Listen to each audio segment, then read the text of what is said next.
Bonjour Leïla. Alors, si je te dis la réussite est parfois le résultat d'une série d'échecs, qu'est-ce que tu peux me dire là-dessus?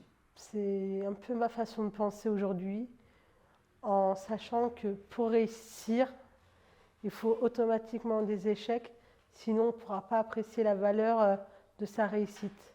Ok, Ce serait trop facile. ok. On peut dire que tu avais une phobie sociale, une phobie des transports, que c'était difficile pour toi du coup de venir faire la formation qui se déroulait à Bastille. Est-ce que tu peux me dire quelques mots là-dessus? Ouais, avant la formation, j'étais, comme j'aime le dire, je me rendais complètement invisible, en retrait. Je ne prenais pas de risques, je restais dans mes mauvaises habitudes et je restais enfermée dans le négatif. J'avais du mal à voir du positif. Ce qui m'a poussée à... J'ai eu un petit déclic, je me suis dit, on va tenter, on va à cette session de recrutement. Ça donne quelque chose, tant mieux, ça donne rien, bah c'est pas grave, j'ai rien à perdre.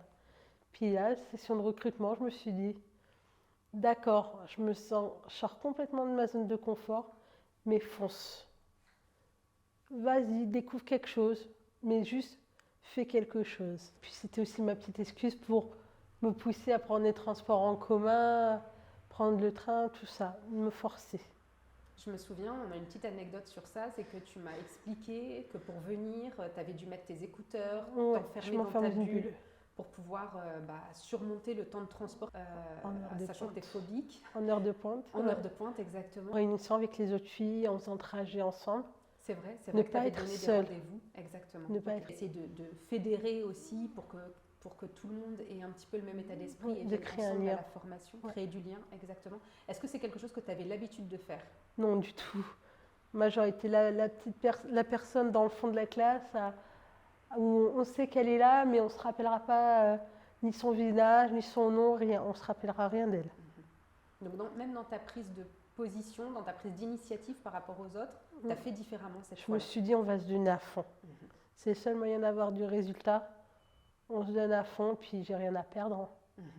Donc on a parlé de la phobie sociale, on a parlé de la phobie des transports. On a aussi un trou dans un CV qui est de 17 ans. 17 ans sans candidater, 17 ans sans passer à une activité professionnelle. Qu'est-ce qui fait qu'à un moment donné, tu te dis, ok, il faut que ça change et je vais me remobiliser, c'est le mot qu'on utilise pour dire, voilà, à partir du moment où on a eu une inexpérience ou un trou dans le CV, il faut se remobiliser pour venir sur le marché du travail. Qu'est-ce qui fait que tu t'es remobilisé à un moment donné? Quand on voit les personnes autour de soi, son entourage, sa famille, ses amis, évoluer, avoir des enfants, avoir des familles, avoir des maisons, des emplois, évoluer dans leurs emplois, et on se dit, mais moi, en fin de compte, j'ai quoi aujourd'hui? Et j'ai rien. Qu'est-ce que je peux faire pour changer ça?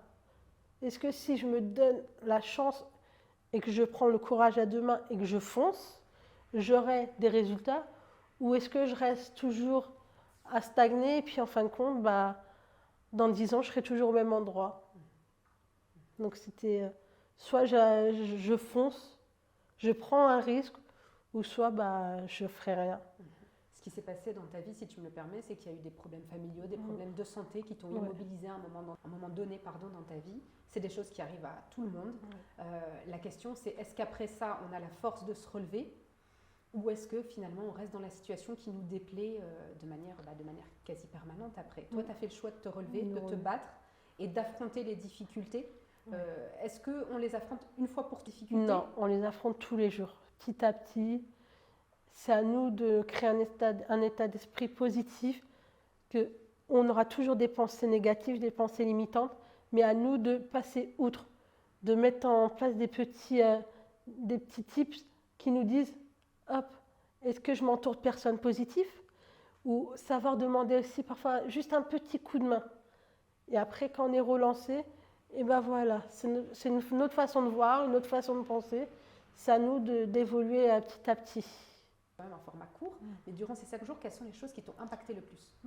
C'est le fait déjà de prendre de bonnes habitudes, c'est-à-dire avoir un horaire dans ma journée, me fixer des heures pour me lever, pour me coucher, d'avoir un emploi du temps clair et défini, d'arrêter de me trouver toutes les excuses du monde pour ne pas faire.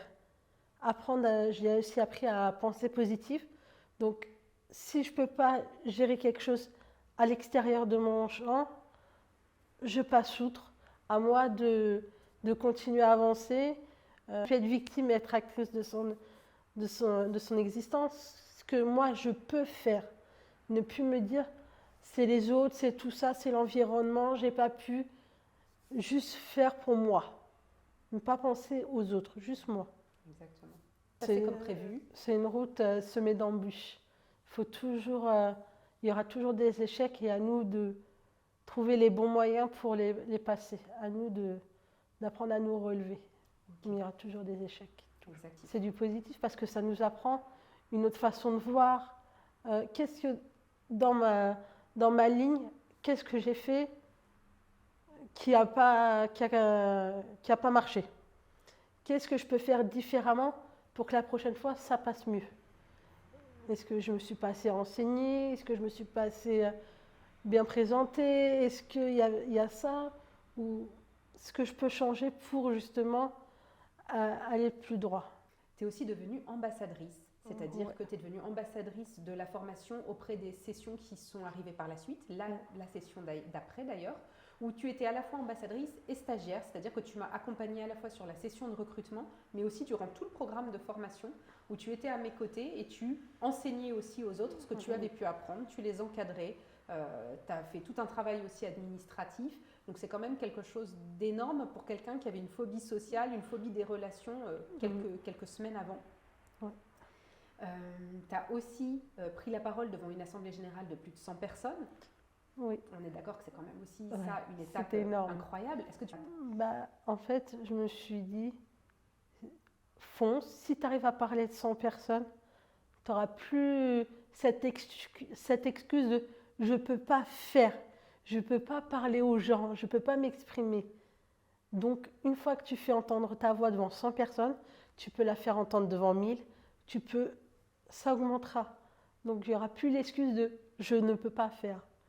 Exactement. Et petit à petit, à force d'affronter, me lancer des défis comme ça, je me dis, en fait, cette barrière, je ne peux plus me la mettre.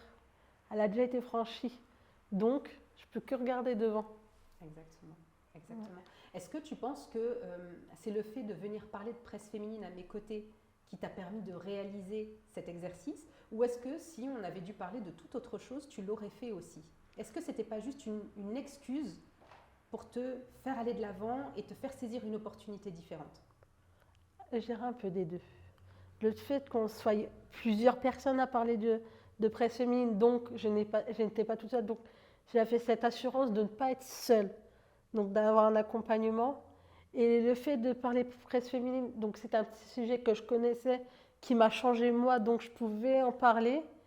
Et je pense que si j'aurais été lancée sur un sujet que je connaissais aussi, où il y avait un impact positif sur ma vie, j'aurais pu tout à fait faire le job. Mais si c'était quelque chose de complètement inattendu, non, j'aurais reculé. Suite à cet AG, tu as posé des candidatures. Ouais. Alors, si je ne me trompe pas, 30 candidatures déposées en boutique, ce qui est quand même énorme, et une vingtaine de candidatures en réponse à offre. Alors, quand je dis c'est énorme par rapport au fait que tu avais... 0 avant. Exactement. Zéro candidature déposée avant, que ça te faisait très peur d'aller à la rencontre d'autres personnes que tu ne connaissais pas. Oui, en fait, on se crée des scénarios dans nos têtes où on se dit tout ce qui peut aller mal, ça va aller mal. Et quand on passe l'étape de la première candidature, où ça se passe très bien, où on est vraiment bien accueilli, où on se sent en confiance, une fois qu'on sort, on se dit en fait, c'était pas si dur que ça. À quand la prochaine? Donc, on ne peut que avoir, même si après, on a certains recruteurs ou responsables où on se trouve devant des portes où les personnes sont ni aimables, ni passionnées, en fait, on le fait quand même, on apprend. Parce que tout le monde ne va pas dire oui, tout le monde ne va pas dire non, tout le monde n'est pas hyper joyeux ou positif. Donc, ça nous apprend aussi à nous adapter en fonction de la situation qu'on rencontre, en fait. Très bien. Parce que je me dis, si le recruteur ou le responsable ou n'importe qui me donne un retour négatif, c'est pas grave, c'est pas le bon moment, c'est pas la bonne personne, je vais passer à autre chose. Peut-être que dans 2 jours, ce sera différent, ou peut-être juste parce que j'ai l'impression que ça a été négatif à ce moment-là, et peut-être pour la personne en face de moi, c'était du positif, et peut-être qu'elle me recontactera, et je me dirais, Bah, en fait, moi, je pensais que c'était nul, en fait. C'était négatif pour moi. Donc, c'est en fonction des perspectives, sa façon de penser. Très bien. Merci Gwendoline. Alors, il y a aussi une rencontre avec une responsable, et pas n'importe quelle responsable, une responsable de chez Lush. Ouais. Alors, pour recontextualiser un petit peu, tu aimerais beaucoup travailler en tant que conseillère de vente, plus spécifiquement dans le domaine de la beauté et des cosmétiques, c'est ça? Oui. Et l'entreprise qui te fait rêver, parce qu'elle adhère, parce que tu adhères à ses valeurs, etc., c'est Lush. Lush. Lush, d'ailleurs, tu as écrit un post, et on y reviendra après, au sein du think tank, sur Lush et sur l'importance d'une candidature qualitative. Est-ce que tu peux me dire 2 mots sur ça, sur ta rencontre avec la responsable? Est-ce que tu aurais cru que ça pouvait se passer déjà? Non, du tout.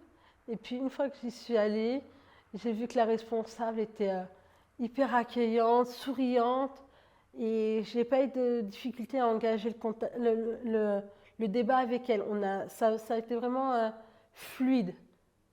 Et je ne me suis pas sentie jugée ou regardée de bas parce que j'avais un trou dans mon CV.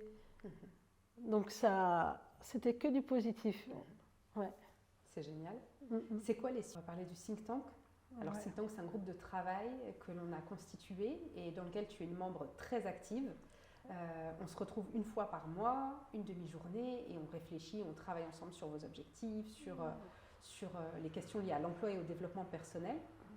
Et tu es très assidue, très investie. Est-ce que tu peux me dire quelques mots sur ton expérience au sein du think tank? Qu'est-ce que ça t'apporte? Qu'est-ce que tu apprends? Bah, déjà, vu qu'on n'est pas nombreuses, il y a certaines personnes qu'on ne connaît pas, donc ça nous pousse aussi à nous développer, à apprendre, à discuter avec d'autres personnes qu'on ne connaît pas.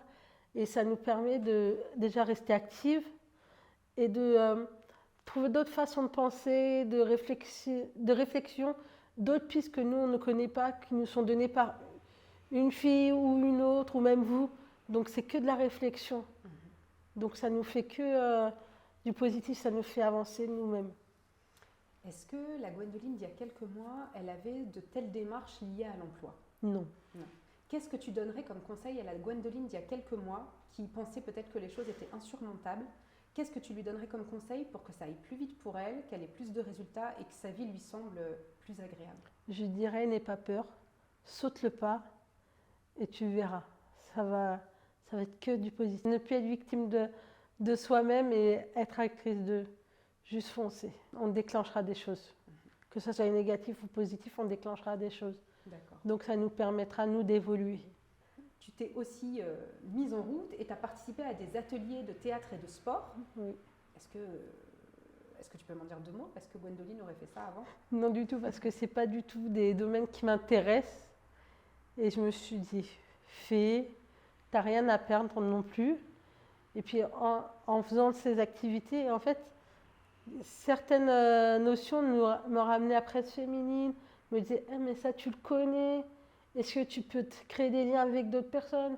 C'était des activités qui ne m'intéressent pas, qui ont fini par m'intéresser un peu, où j'ai pu développer, où j'ai pu promouvoir un peu presse féminine aussi auprès d'autres personnes, en leur disant fais-le, ça va t'apporter que du positif, quand tu es prête tu verras, ça va le faire. Donc ouais, que du positif. Ok. S'il y avait 1, 2 ou 3 concepts que tu souhaiterais mettre en avant et qui, à ton avis, pourraient impacter beaucoup de monde, ce serait quoi? Dans une remobilisation vers l'emploi, dans un changement des mauvaises habitudes, qu'est-ce que tu dirais? Les pensées limitantes, arrêter de ne plus trop réfléchir, ne pas laisser son cerveau décider pour soi.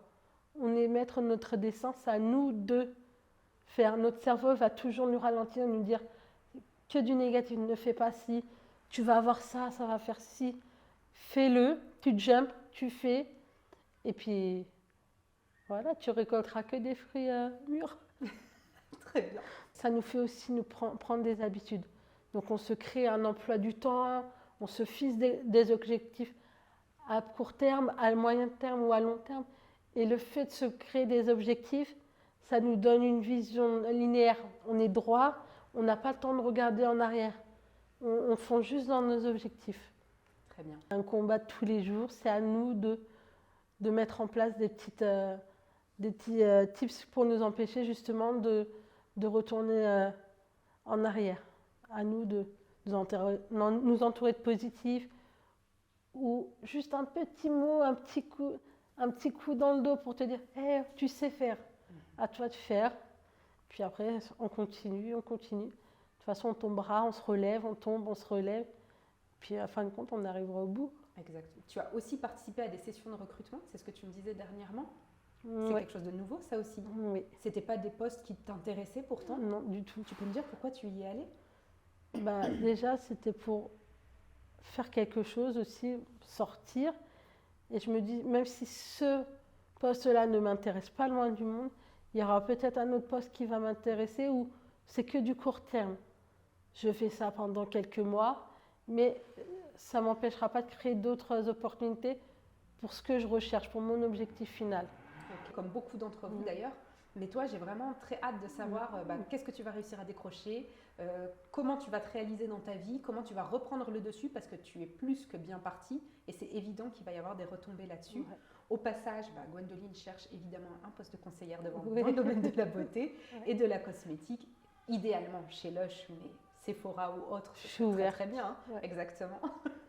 Donc voilà, moi je suis très contente pour toi, j'ai hâte de voir la suite. Moi aussi. Et je te félicite aussi pour tous les sauts que tu as fait dans le vide, pour toute la confiance que tu as pu aussi avoir. De parler aussi de ton expérience face à une caméra aujourd'hui, c'est pas un exercice facile. Non du tout. Et pourtant tu le fais, tu relèves encore une fois, donc je pense qu'il n'y a plus rien qui va t'arrêter, jamais. Et j'ai hâte de voir la suite. Moi aussi. Ok, bon Gwendoline, s'il y avait un mot de la fin, qu'est-ce que tu dirais? Je dirais jumper. Vous trouverez votre travail, vous améliorerez votre vie, vous pourrez qu'évoluer positivement. Jumper. Bon, on jump alors. On jump. C'est parti. C'est parti.